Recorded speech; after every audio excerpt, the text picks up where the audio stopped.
আসসালামু আলাইকুম রহমতুল্লাহ। আমার কথা শুনবার জন্য সকলকে ধন্যবাদ। একটা বিষয় নিয়ে কথা বলতে চাচ্ছিলাম অনেকদিন থেকেই। আজকে দেখলাম সাভার বিরুলিয়া ইউনিয়ন পরিষদের সাবেক চেয়ারম্যান সুজন ভাই ঢাকা কেন্দ্রীয় কারাগারে আত্মহত্যা করেছেন। এটা পত্রিকায় আসছে। সুজন ভাই যেই সেলে ছিলেন সেই সেলে সুজন ভাই সহ 3জন লোক ছিলেন। একজন পত্রিকার রিপোর্ট পড়ে যেটা বুঝলাম, একজন হচ্ছে আপনার ইয়েতে চলে গেছিলেন, কোর্টে চলে গেছিলেন, আরেকজন ঘুমাচ্ছিলেন, আর সুজন ভাই ফাঁসি দিয়েছেন। আমি আপনাদের জ্ঞাতার্থে বলতে চাই, সুশীল সমাজের জ্ঞাতার্থে বলতে চাই, এই অবৈধ দখলদার সরকার যে হারে আওয়ামী লীগের তৃণমূলের নেতাকর্মীদেরকে জেলে ভরে নির্যাতনের মাধ্যমে হত্যা করতেছে, এইটা কিন্তু আপনারা কেউ কোনো শব্দ করতেছে না, টু শব্দ করতেছে না। একটা লোক একটা জেলের কক্ষে আত্মহত্যা করলো কি করে? আরেকটা লোক থাকা অবস্থায়। আপনাদের সুশীল সমাজের মনের মধ্যে কি একবারও প্রশ্ন জাগে না যে একটা লোক জেলে থাকা অবস্থায় আরেকটা লোক তার কক্ষে থাকা অবস্থায় সে কিভাবে আত্মহত্যা করে? এই দখলদার ইউনুস 5ই আগস্টের পরে এই সুজন ভাই সহ 27 জন আওয়ামী লীগের তৃণমূলের নেতাকর্মীদেরকে জেলে ভরে হত্যা করেছেন নির্যাতনের মাধ্যমে। আজকে সুশীল সমাজগুলো কই? আজকে কি কারোর হৃদয় কাঁপে না? একজন সুজন ভাই যখন জেলে আত্মহত্যা করে, তারা আত্মহত্যা বলে, নির্যাতনের মাধ্যমে হত্যা করে তারা আত্মহত্যা বলে চালিয়ে দেয়, আজকে কি আপনাদের হৃদয় একটু কাঁপে না? আজকে যদি আপনাদের হৃদয় না কাঁপে, মনে রাখবেন যখন আওয়ামী লীগের সুদিন আসবে তখন আওয়ামী লীগের হৃদয় কাঁপবে না। না, আওয়ামী লীগের হৃদয় কাঁপবে না তখন। বগুড়ায় 2024 সালে 5ই আগস্টের পরে 1 মাসের ব্যবধানে 4 জন নেতাকর্মীকে হত্যা করা হয় জেলের ভিতরে। এই দখলদার ইউনুস তদন্ত কমিটি গঠন করেছিলেন। আজকের এই পর্যন্ত তদন্ত কমিটির ফলাফল আলোর মুখ দেখে নাই। সর্বশেষ সংযোজন হলো বিরুলিয়া সুজন ভাই। আজকে যে বা যারা চুপ করে আছেন, যারা সুশীল সমাজ, তারা মনে রাখেন এই প্রতিটা হত্যার জন্য বাংলাদেশ আওয়ামী লীগ জবাব নিবে, আপনাদের কাছ থেকেও জবাব নিবে। আপনাদের চুপ থাকার কারণটা, আর দখলদার ইউনুসের কাছ থেকে তো হিসাব করায় গণ্ডে বুঝে নিব ইনশাআল্লাহ। আপনি দেশের সংবিধান গণতন্ত্র মেনে যদি একজন লোক অপরাধী হয় তাকে শাস্তি দেন, কোনো সমস্যা নেই,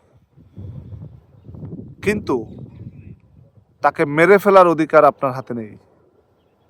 কি হাস্যকর কথাবার্তা, কি নির্মম নির্বোধ। একজন লোক, তাকে ঢাকা কেন্দ্রীয় কারাগারে নির্যাতন করে মেরে ফেলে তাকে আত্মহত্যা বলে চালিয়ে দেয়। একবারও কি চিন্তা করে দেখেছেন যে এই দেশে বিভাজন সৃষ্টি করে গৃহযুদ্ধ লাগানোর দ্বার প্রান্তে নিয়ে আসছে দখলদার ইউনুস? বাংলাদেশ আওয়ামী লীগের প্রতিটা নেতাকর্মীর হত্যার জন্য নিন্দা জ্ঞাপন করার মতো সুশীল সমাজের সময় নেই। ওই সুশীল সমাজেরকে আমরা চুদবো না।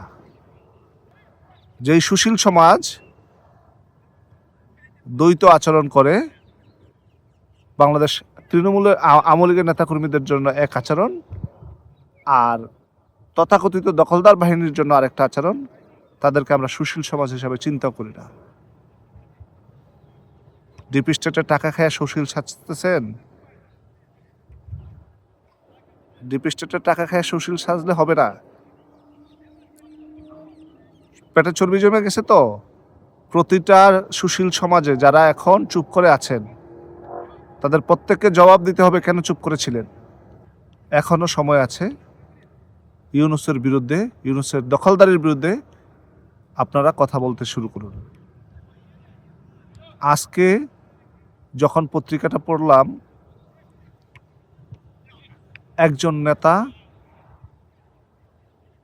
তার পরিবার আছে, সংসার আছে, সন্তান আছে, তাকে আপনারা কারাগারে ধরে নিয়ে গেছেন, ধরে নিয়ে গিয়া কারাগারে নির্যাতন করে মেরে ফেললেন, তারা বিচারের কাঠগড়ায় দাঁড় করে ফাঁসি দিয়ে দেন, অসুবিধা কি?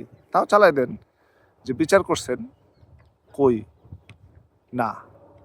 যেই আজকে সাইফুল ভাই, আজকে ওনাকে ছাড়া, সাইদুল ভাইকে ছাড়া যেই 21 জন মারা গেছেন, সেই 21 জনের লিস্টটা আমি আপনাকে দিচ্ছি, ঠিক আছে? সাইদুল ভাই ছাড়া যে 21 জনের লিস্টটা আছে আমার কাছে, সেই 21 জনের লিস্টটা আমি একটু দিচ্ছি। 5ই আগস্টের পরে ইলিয়াস শিকদার, 19 বছর বয়সী একটা ছেলে, গোপালগঞ্জের কাশিয়ানীতে। তারপরে 2 নম্বরে হচ্ছে শফিকুল ইসলাম, 45 বছর বয়স, তার বাসা হচ্ছে গাইবান্ধায়। 3 নম্বরে সোহরাব হোসেন আফেল, 35 বছর বয়স, তার বাসাও গাইবান্ধায়। 4 নম্বরে আলিমুজ্জামান চৌধুরী, গোপালগঞ্জ সদরের। 5 নম্বরে শহীদুল ইসলাম রতন, বগুড়া। 6 নম্বরে আব্দুল লতিফ, শিবগঞ্জ উপজেলা।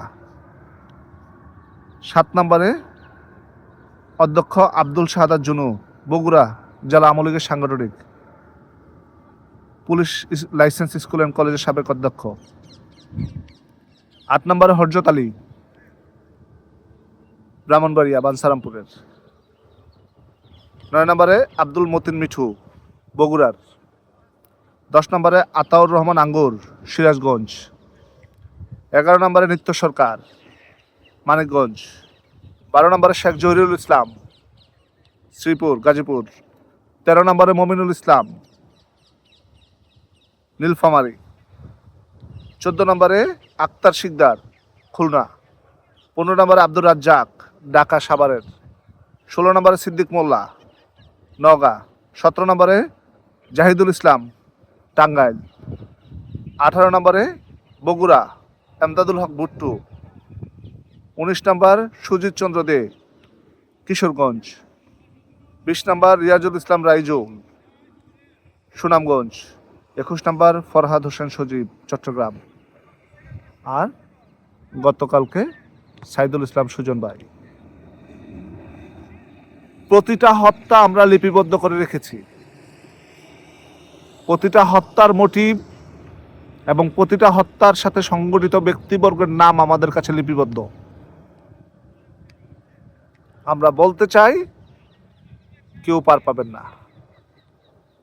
সাইদুর রহমান ভাইয়ের হত্যার তীব্র নিন্দা জানাই এবং তার হত্যার সাথে যারা জড়িত আছে তাদের প্রত্যেককে আইনের আওতায় আনা হোক। যদিও এই দখলদার সরকার, দখলদার সরকারের আইন বলতে কিছু নেই। যে জঙ্গি ও মব কালচারের জনক টোকাইদেরকে নিয়ে দেশ চালায়, তার কাছে আইন বলতে কিছু নেই। আওয়ামী লীগের তৃণমূলের নেতা কর্মীদেরকে বলবো, আপনারা ধৈর্য ধরুন, একত্রে থাকুন। আমরা সন্নিকটে এই বাংলাদেশকে আবার দ্বিতীয়বার স্বাধীন করবো ইনশাআল্লাহ। জয় বাংলা, জয় বঙ্গবন্ধু।